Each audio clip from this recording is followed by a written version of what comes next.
Good afternoon, everybody, or good morning, depending on where you are in the country. My name is Garrett Schmidt, and I am the managing editor and CEO of ACOExhibithall.com. Thank you for joining us. I would like to welcome you to today's webinar. It's hosted by HealthEC. It is called 4 Data-Driven Strategies to Achieve Population Health 4.0. And I'm very excited about this presentation this morning, and we've got some fun things in store for you. So a few items of note before we get started here. Everyone who has joined today is in listen-only mode, so you don't need to worry about muting your microphone. That has been done for you. And we would like to secondly hear from you during the presentation. So we will have a Q&A time towards the end, but feel free to submit your questions at any time. You don't have to wait till the Q&A time to do that. There is a little control module that you have as an attendee that has a questions section on it. So if you want to submit your questions through there, not through the chat, but through the questions module, then we're going to get to as many of those as we possibly can today during the allotted time. If we don't get to yours, we will make sure to follow up via email afterwards. So don't worry. So until we're totally wrapped up, go ahead and submit your questions. We want to hear from you, like I said. And then finally, the webinar is being recorded. So what I'm going to do is after the presentation this afternoon, I'm going to send out to everyone who registered a link to where you can review the session and you can download the slides, and you'll be able to visit the HealthEC exhibit booth, which I'll tell you about toward the end. And if you have any questions, feel free to reach out to me. So without further ado, I would like to welcome our presenter today, is Ms. Sita Kapoor, and she's the Chief Information Officer and co-founder of HealthEC. So welcome, Ms. Kapoor. Thank you very much, and thank you everybody for joining this session. I hope you all enjoy it as much as we enjoyed putting it together. This is a groundbreaking, era in healthcare and population health, being talked about and discussed a lot in our industry. So I do hope that we were able to do some justice for you all to be over here and talk through the 4 pillars as we refer to them. Quick background, I am a data geek, love data, I've always enjoyed data. So at the core, we collect data, aggregate data, analyze the data, and follow HIPAA compliances to be able to manage the data and to be able to provide it out back to the community for Pop Health. What is Pop Health 4.0? It's a very interesting question that we all ask. Before I start, I'm going to be turning off my video because I don't want you all to be staring at me, but really paying attention to the presentation that we have prepared over here. Our great marketing team really helped. Thank you. Pop Health 4.0. It is recognizing health as a global entity and the focus on identifying and eliminating health disparities, unnecessary cost, and the comorbidity that exists. 4.0 is a population health management.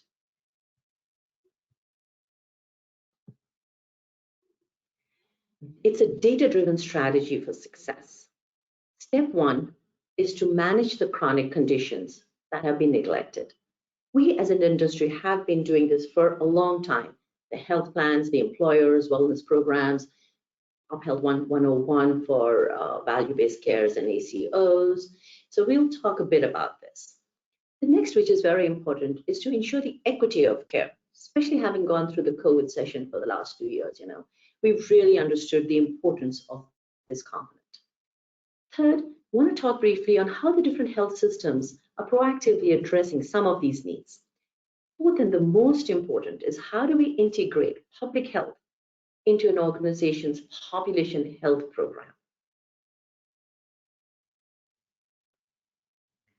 So managing chronic conditions that have been neglected. What we mean by this is that how do we look at this data, not only from the clinical perspective, which we have done, but also from the social determinants of health.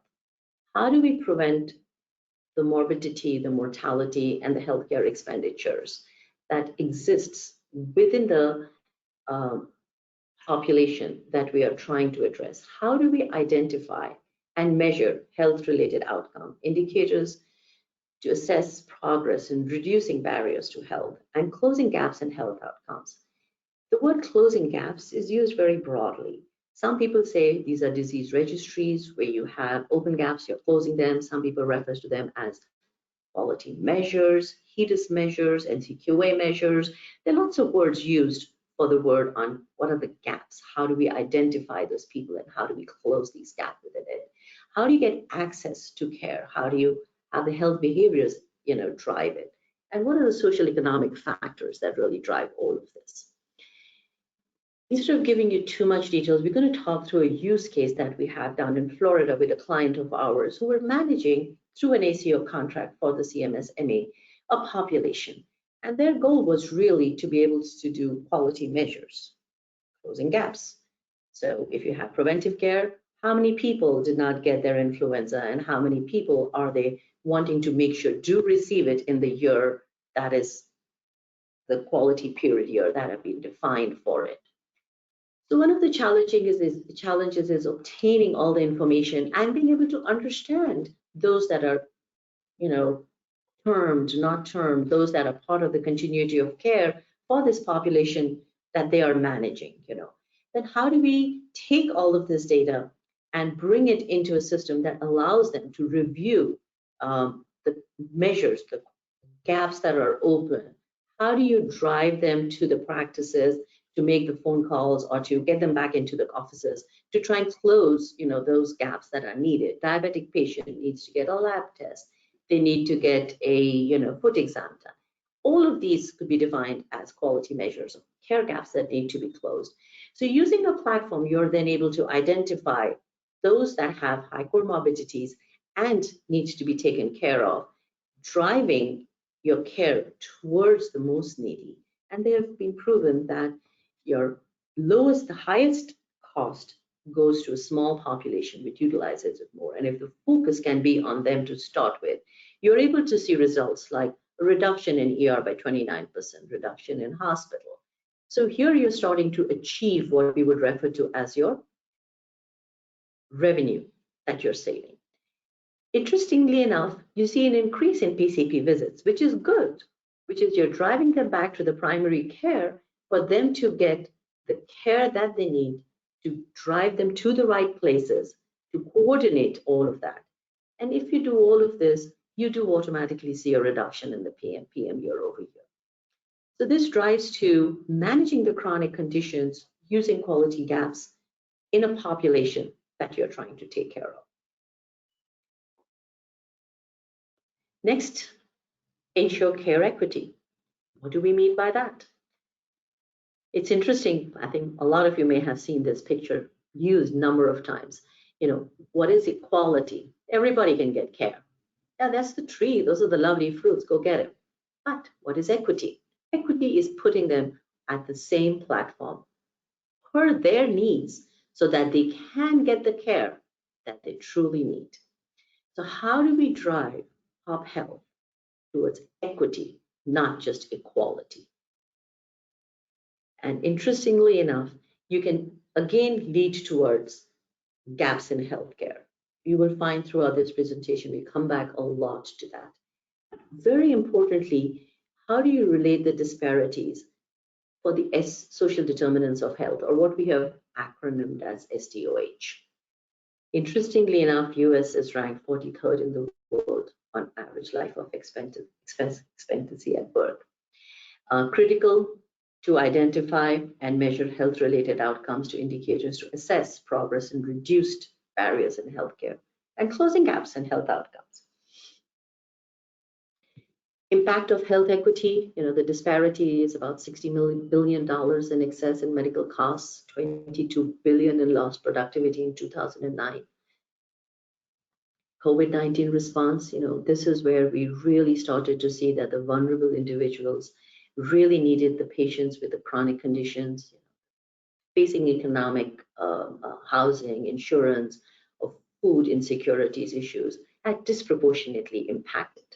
So it was something we all knew in the industry as leaders, but it was an eye-opener to really show us data, to show this is what is happening, and to help all of us make that an important component in population health. So leveraging data to support health equities initiative is a very important part. In pop health, for those that have been in there, have been for the last decade or so, preparing, aggregating data, breaking out on silos. Some of them we have addressed, some more we need to do to get to Pop Health 4.0. So you can have the prepare tool, which is a survey. So if you really try to go out there and say, we really need all this information, there is no one place, and I challenge anyone that can give me one. If they can, please send that on your list, because we are looking. So we found that there were multiple people providing this in multiple states in different ways, and I'll talk a little bit about those great entities that are. But to be able to collect more than what they may have is what the prepare tool starts to do the survey. And a lot of states are starting to move towards collecting this data proactively through different methodologies. Some of the data that we do get is clinical data, with interoperability becoming more and more a way of life, as I would say. 20 years trying to collect it. In the last few years, starting to see the doors open up a little bit more, need more, but I'm sure we will get there. Looking at state and local housing authorities to be able to pull their data, still a bit of a challenge where we are. State prescription monitoring, especially with the opioid, we are starting to see better data coming from there. MMIS, state data have started providing this information for us to be able to identify the CHIP, the enrollment, the TANF, looking at the claims data and the enrollment data. State HIEs with their admissions discharge from inpatients as well as from their EDs are very important components that people are starting to utilize. Most claims for the cost and utilization from payers, from CMS, from health plans, from IDNs are starting to flow into the system very well. RX data, track refilling and adherence from PBMs and SureScripts have been around for a while, allowing us to be able to collect this information. The other piece of information that is still pretty disparate is the food nutrition service, which is the information that is going to be extremely important as we drive health equities towards the next generation 4.0. Taking again a use case of a community in the state of in New York. These were intellectually and developmentally disabled. This population needed a special type of care. So first of all, the goal was to implement something that would centralize the patient data, engage the physicians in the community, manage the care coordination for that particular population, reduce overall cost, coordinate the medical and behavioral health care, because this is a very special population that you're looking for, and they were dual eligible with Medicaid and Medicare. The challenges was integrating the care solution, giving alternate care settings for them, especially since they are in group homes and have a lot of the data is on paper. Medical care is in multiple federally qualified health centers, delivering proactive and personalized care. Everyone has a special need. That's one of the first things we need to recognize in healthcare, not just diagnostically and how we are, but even socially, and what are all the social determinants that can impact the way healthcare is delivered or consumed by us. Medication management was a big, because a lot of them did not know what they were doing. A lack of focus on preventive care. So these were some of the challenges. So some of the solutions over the last 5 years that we've been working with them is to integrate all of them into a single patient record. It was taking, and scanning data in there, getting data from the EMR, getting disparate data, but bringing it into one community health record. Getting care managers trained in the central community to be able to manage these and coordinate the care between the multiple providers. One of the key things that we found that helped was installing a tele-triage kiosk in each one of the homes. So instead of them having to go to the ER, they could immediately confer with someone in the ER to be able to determine whether they need to go to the ER or not, which was a big saving, and especially during COVID, an extremely big asset, given the care this group needed. Astoundingly enough, we did see a 2.9 million in savings, reduction in expenditure, and the ER visits to drop. So these are proven case studies. This is where we say that people in the communities, different communities across our country, are doing some phenomenally interesting things. And how can we bring all of it together to learn from each other and to augment them in similar care settings to be able to drive Pop Health 4.0 by managing chronic conditions, ensuring care equity. These were another example of behavioral health, specifically in the state of Illinois, where we were able to, do more of assessments. So a lot of places you find that data that you really need is not in the claims, and the EMRs are not being gathered also in those two settings. So you need to be able to set up community health records to be able to gather this information. So this was Egyptian Health, where Inc. grant allowed us to gather a lot of assessment data, integrating with NowPow, which we will talk some more about, which some of you may know is a very great community referral program, and Patient Ping, which allows us to track and get ADT data for them. Similarly, another group of population health, trying to get all the data for behavioral health and to be able to drive health risk assessments, as well as drive some follow-up 7-day, 30-day, to be able to bring everyone together into one care setting. The next, most importantly, as we start looking towards is, how do the health system proactively support some of these population health? Now, when we sit back and look at the different market segments that Pop Health has been deployed in, and hopefully we've got the broader ones over here. We have, apologies if you missed any. You look at the health plans, you look at health and human services in the states, you look at integrated delivery networks, clinically integrated networks, IDNs driven by hospitals, CIN driven by providers, and various value-based contracting organizations that are coming up. As we start to look across and we think of Pop Health, it goes across all the entities as we start looking at it. Some of them have been doing it for quite some time, whether it be preventive care. I'm sure, at least I have received, hey, you've now turned 40 plus and you really need to get your baseline, mammogram done, or, one or the other of your plans. But those were like later and coming. How we're starting to bring this data closer as we start to aggregate the data into a centralized place and be able to drive it. So if claims, EMR data, lab data are starting to flow in here, we're starting to see that we can drive quality measures a lot faster. So health plans are aggregating, providing value-based support and performance monitoring. Provider engagement, you will see that's a common thread across all the entities and extremely important. And then quality and risk reporting. This is a key driver in how do we do care coordination, how do we manage people, and how do we then drive the cost. The triple aim, the quadruple aim as we call it, including providers, and now we're going to Pop Health 4.0, including health equity. The states, again, aggregating, mostly doing MCO performance, claim analytics, and they're starting to get into the quality improvements. CMS, of course, is leading it with their ACO and GPRO and the MIPS. IDNs and CNs are also looking at aggregating, doing some VBC support, provider engagement, and quality reporting. Typical organizations that are truly value-based contracts like the ACOs, quality reporting, utilization, they get one data sets and they're moving with that to do care coordination and provider engagement. Quality reporting being a common thread across any entity of market segment that we look at. When we start talking about aggregating data from the healthcare ecosystem, it's a big word. Our ecosystem is very big. It's very disparate. It's slowly starting to come together, maybe a little better in the last few years. I hope you all agree with me on that. The data that each one of us is a patient, or we know someone who is one, or has been to a doctor at least once. When you were born, you went to the doctor, so you've all been there at least once. So when you start looking at data, you're collecting it from many types of systems, many types of care settings, hospitals, behavioral health, home health, different data formats.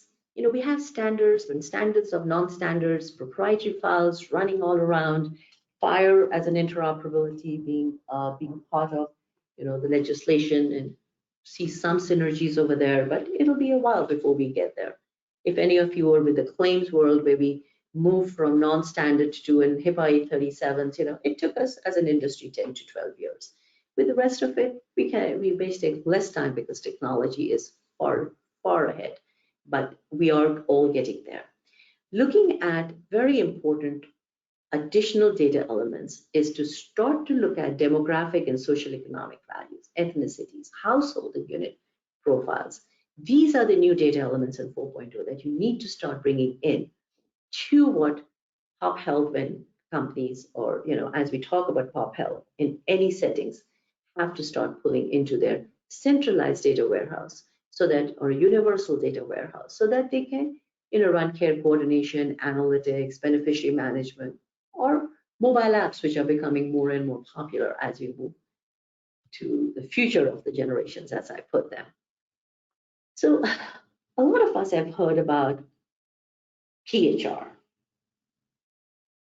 personal health record, patient health record, EMR, electronic medical record, EHR, electronic health record. We have so many acronyms, and I'm throwing one more out there, community health record. So when you start thinking about population health, you really got to start figuring out, how do we get one longitudinal record that is a community health record for the person, which has all the information, whether you're getting it from care and quality reports, from multiple data sources we just talked about in the last slide, or you're doing assessments, or you're going to be doing some care plans and additional assessments on it. How do you bring all of this into a single community health record? Now add your social determinants of health to be able to drive care coordination, care prioritization, to start creating care equity in the community. And I believe if we can, every community is different. So every community's needs are different. So the population health for a community is different. We talked about the New York community that needed an IDD population, the Florida community that was an MA population, Illinois community that was a behavioral health population. I will talk about a few more. So every community has to be guided by the rules of that community, following the 4 steps that we have here. So creating that community health record and making it available. I mean, you can create a record and do it in analytics, but making that now available through APIs, through FHIR protocols, and I'm saying whatever, as long as that information is bite-sized made available for our community stakeholders to be able to take action. And we'll come to one use case at the end, which when we started to move this data to the community agencies and the social agencies within that community, they really said, wow, no more paper, no more walking from door to door. We can truly use technology to start moving critical data to the right person at the right time. They need not see all the data, it's all PHI protected. They just need to see the intervention that's actionable for them to take to help that patient, either in the care setting or the socioeconomic setting. Very quickly, this is a use case for a IDN that we had, very big one up in Michigan. They have a huge population that is being managed. This is just to say that as an industry, I think gathering information from clinical payers, ADTs, HIEs is something that I think a lot of us are starting to do, whether we are a health plan or an IDN or a CIN, like we mentioned, all of those above. And the results are also we're starting to see where you can see some gross savings, you can see improvement in quality rating, and you can see some retentions that you're able to see in any setting over here. The goal really starts to come towards the most important is the 4th leg, which is how do we integrate the public health into the population health program. I hope you all are still there with me. I haven't spoken too fast. So as we start to look at SDOH, the social determinants of health strategy, the chronic care management, intelligent analytics, network efficiencies and utilization are critical. And network efficiencies can mean different things to different people in different settings. In here, it is what are your social workers that you have in that community to be able to guide and help the social economics to get health equity the way we need it, to raise those that needs to be, to help them get the care at the right time, at the right place.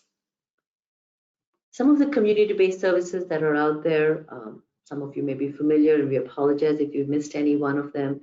I'll just send that back to the marketing team. Here you have, the most important thing is you're identifying, you're assessing their care needs, you develop a care plan, you implement the care plan. After you implement it, you analyze it, then you modify the plan, and you continue the cycle. Once someone comes into this care cycle, as I like to put it, they're there, they really need that help. Those that are in it and are in need of help typically are going to be staying in it. So it's so important for us to be able to continue to develop, implement, and assess what we do, modify it, and continue to improve upon it. I would say a few years ago, it was more, if they have this disease, they have this problem, we're going to use this plan. That's changing.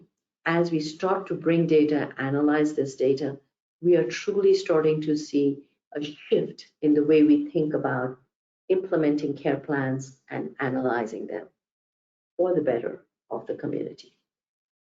Bertha, Now POW, Community, Purple Binder, all of these are organizations providing the community with services that are much needed. They are great to integrate with. We've integrated with Now POW 2 times over, collected data from Mount Bertha. The reason why we bring this in is we as in the healthcare industry are so used to the plans, hospitals providers, which are your hospitals, your practices, your labs, your radiologists, place we go to seek the help, and the patient who's seeking all this help. And then you have PBM, the pharmacies, where you get to go get your drugs from. So we're so used to these, the P, the patient and us are so used to the 3 Ps, as I call the P3.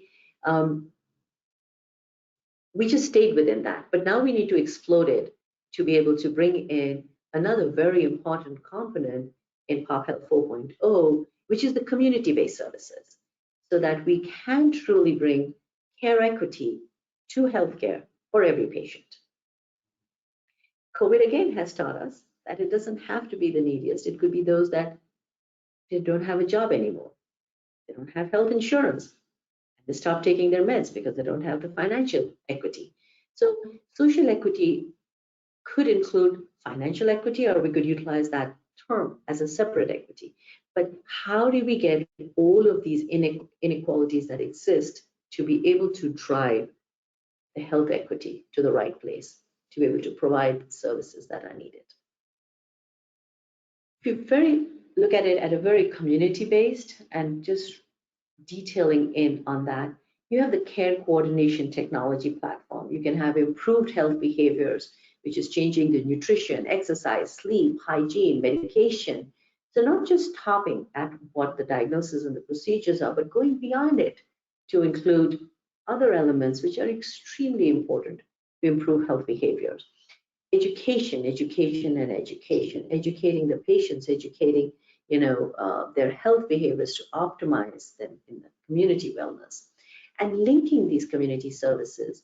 There is a great value in connecting the patients with the community services and coordinators. A lot of them are lost, and I can personally speak about 20 years ago, where we were taking care of one of our very dear ones, and were lost, did not know where to go. But Google has helped a lot. But as we get into the community, how do we know where to go, which is best for us? So that is where this community-based health record, followed with the community services, is going to truly help drive your managing the chronic conditions, to care equities in the different health systems that you're part of, to give good health care. Taking an example of a county, and Dr. Carter, if you'll ever want, you can just Google him and look up, has written a couple of articles. Great gentleman. And Barbara from his team, great lady. They took a community in Maryland, the Prince George's county, and they saw a need where everything was manual. Everything was phone calls, take a paper, move it there, lost something in the shuffle. But 5+ years we've been working with them.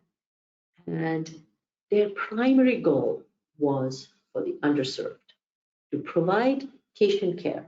They piloted with 3,500, started in 15 and 18. I mean, these are some record sets from there.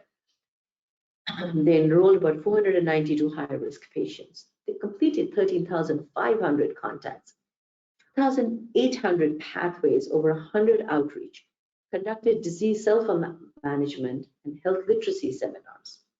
Very important as we get into the new era of pop health to be able to have a lot of seminars and education.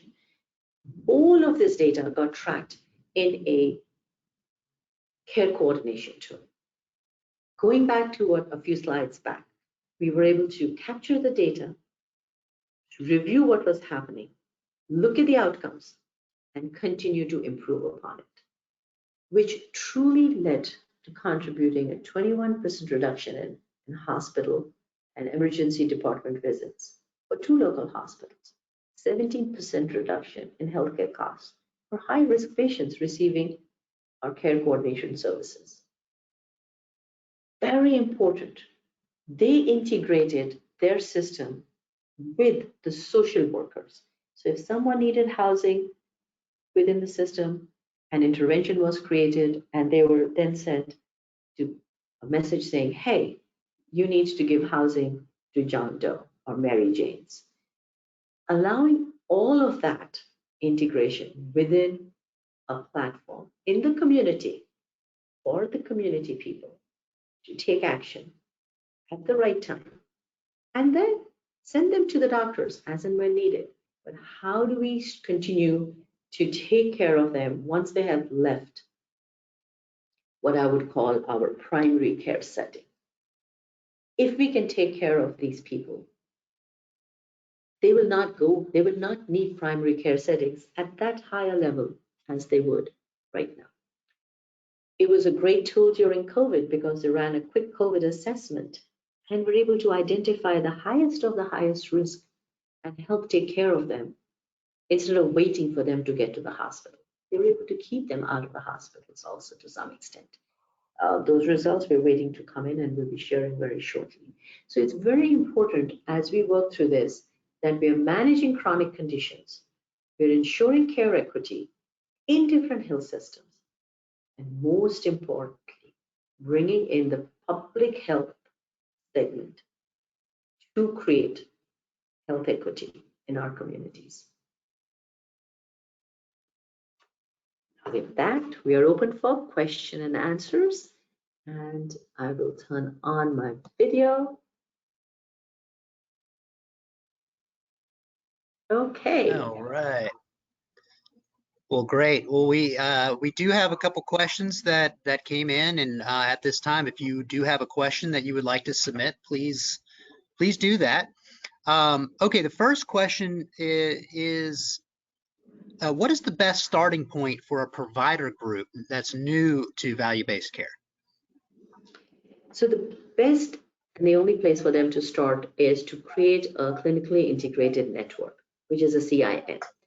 Once you have that entity formed, now you as a provider group can truly exchange EMR clinical data with each other.